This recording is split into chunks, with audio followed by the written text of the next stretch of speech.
আসসালামু আলাইকুম রহমতুল্লাহি ওবরাকাতু। আশা করি সবাই ভালো আছেন। আজকে রাহিকুল মাকতুম কিতাব থেকে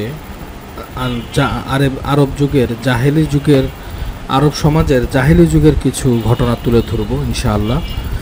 জাহেলি যুগের আরব সমাজে বিভিন্ন স্তরের মানুষের উপস্থিতি ছিল।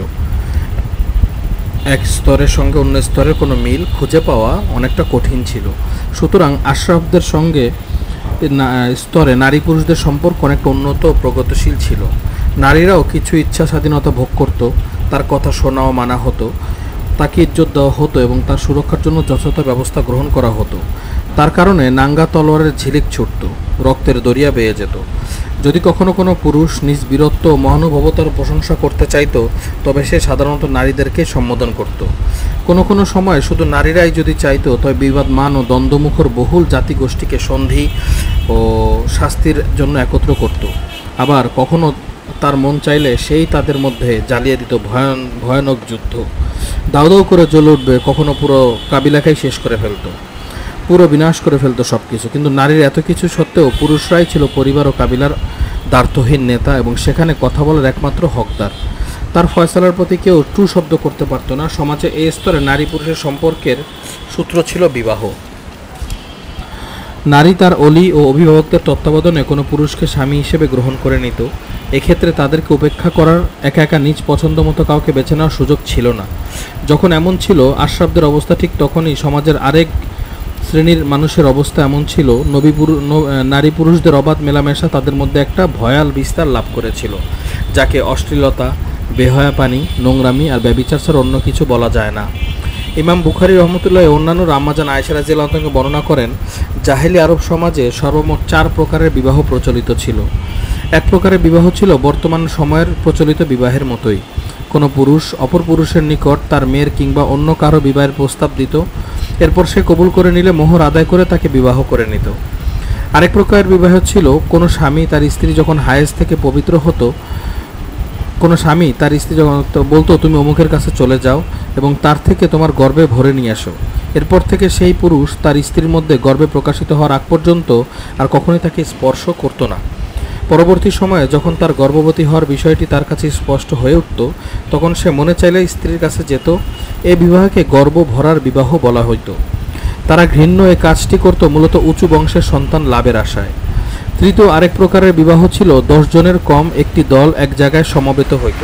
এরপরে তারা থাকলে একে একে তার সঙ্গে সহবাস করত। পরবর্তী সময় যখন সে গর্ভবতী হতো এবং সন্তান প্রসব করার পরে কিছু রাত অতিবাহিত হয়ে যেত, তখন সে তাদের সকলকে ডাকত। এই ক্ষেত্রে কেউই তার ডাকে সাড়া না দিয়ে পারত না। এরপরে সে তাদেরকে সকলকে সম্বোধন করে বলতো, তোমরা জানো এ তোমাদেরই হাতের কামাই। এখন সে জন্মগ্রহণ করেছে, এখন সে হে অমুক তোমার সন্তান। এক্ষেত্রে সে যার নাম মনে চায় তার নাম বলে দিত এবং তাকে তার সন্তান বলে গণ্য করা হতো। সে এটা মেনে নেওয়ার জন্য বাধ্য ছিল, কখনোই এই সিদ্ধান্ত এড়িয়ে যাওয়ার কোনো ক্ষমতা তার ছিল না। চতুর্থ আরেক প্রকারের বিবাহ ছিল অনেক মানুষ একত্র হয়ে একজন নারীর সঙ্গে সহবাস করত। এক্ষেত্রে সে নারী কাউকে তার থেকে বারণ করতে পারত না। তারা ছিল সেই দেহ প্রসারিণী। তারা তাদের গৃহের দরজায় পতাকা টানিয়ে রাখত। মানুষ সেটা দেখে তাদেরকে চিনতেও বুঝতে পারত। সুতরাং যে চাইতো সে অন্য অনাশায় তাদের কাছে গিয়ে প্রবৃত্তির চাহিদা মিটিয়ে আসতে পারত। এরপর যখন তাদেরকে গর্ভবতী হয়ে পড়তো এবং কোনো সন্তান প্রসব হতো, তখন তারা তার সঙ্গে ব্যভিচার করেছিল। তারা সবাই একত্র হইত। এরপর তারা গণকদের ডাকত এবং তারা এসে নিজেদের ইচ্ছা মতো যাকে চাইতো সন্তানকে মিলিয়ে দিত। তারপর তারা তাকে তারই সন্তান বলে ডাকত। এক্ষেত্রে তার ইচ্ছা স্বাধীনতার কোনো বালাই ছিল না। এরপরে আল্লাহ তাআলা হুজুর পাক সাল্লাল্লাহু আলাইহি ওয়াসাল্লামকে একটা পবিত্র দিন, পবিত্র ইসলাম দিয়ে পাঠালেন। হুজুর পাক সাল্লাল্লাহু আলাইহি ওয়াসাল্লাম এসে বিয়ের আগের যত খারাপ, যত উল্টাপাল্টা রীতিনীতি ছিল সব কিছুর মূলে কপাট টেনে দিলেন এবং পুরো বিশ্বকে পুরস্কার দিলেন, উপহার দিলেন সুন্দর একটি বিয়ে, সুন্দর একটি পরিবার, সুন্দর একটি পরিবেশের রীতিনীতি। তো জাহেলি আরব এবং আরবের নারীরা পুরুষের মধ্যে মিলনের আরেকটা রাস্তা ছিল, তাদের মধ্যে আপোষে তারা যুদ্ধ করত। তো যুদ্ধ করার ফলে যারা কিনা জয়ী হতো, তারা বিজয়ী দলের মহিলাদেরকে সাথে ব্যভিচারে লিপ্ত হইতো।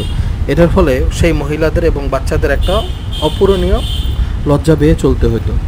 জাহেলি সমাজের মানুষগুলো বিবাহ শাদীর ক্ষেত্রে নির্ধারিত কোনো সীমারেখা মেনে চলতো না। সকলেই ছিল একই হালত। এরপরে কোরআনে কারিমে এসে তাদেরকে 4 পর্যন্ত বিবাহের একটি নির্ধারিত সীমারেখা বেঁধে দিল।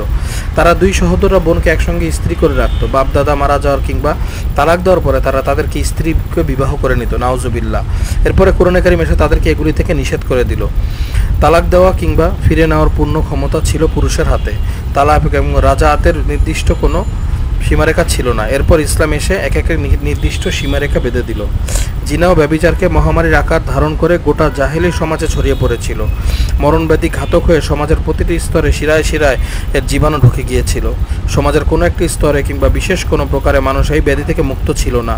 তবে হাতে গোনা গোটা আরবের কিছু আত্মমর্যাদা সম্পন্ন নারী পুরুষ এই ব্যাধি থেকে নিজেদেরকে বাঁচিয়ে রেখেছিল। স্বাধীন নারীরা দাসীদের তুলনায় ভালো অবস্থানে ছিল। বিপদের পাহাড় ভেঙে পড়েছিল দাসীদের ঘাড়ে। মনে হয় জাহেলি সমাজের সংখ্যাগরিষ্ঠতা মানুষ এই খারাপ উপকর্মে নিজেকে জড়িয়ে ফেলাকে কোনো দূষণীয় কিংবা লজ্জাকর কাজ মনে করত না। ইমাম আবু দাউদ হযরত আমর ইবনে শুআইব তার পিতা থেকে তার দাদা থেকে বর্ণনা করেন, এক ব্যক্তি হুজুর সাল্লাল্লাহু আলাইহি সাল্লামের সামনে দাঁড়িয়ে বলল, হে রাসূল সাল্লাল্লাহু আলাইহি ওয়াসাল্লাম, অমুক আমার ছেলে, কারণ আমি জাহিলি যুগে তার মায়ের সঙ্গে ব্যভিচার করেছি। রাসূলুল্লাহ সাল্লাল্লাহু আলাইহি ওয়াসাল্লাম বললেন, ইসলামে এই ধরনের দাবি দেওয়ার কোনো সুযোগ নেই।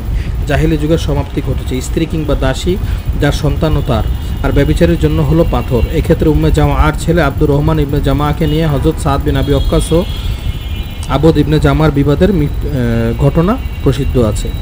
সই ছিল হতেছে জাহিলি যুগের বিয়ের নমুনা। কত জাহিলি যুগ ছিল, এবং ওই জামানার মধ্যে আমরা এটাও শুনেছি যে ওই জামানার মধ্যে জাহিলি যুগে মানুষ উলঙ্গ হয়ে কাবা ঘরকে তওয়াফ করার নেকি মনে করত, এবং ওই যুগেরা মানুষ বলেছে যে অনেক এত সমস্ত কাবা ঘরের মধ্যে 363টা মূর্তি রেখে ওটার ইবাদত করত।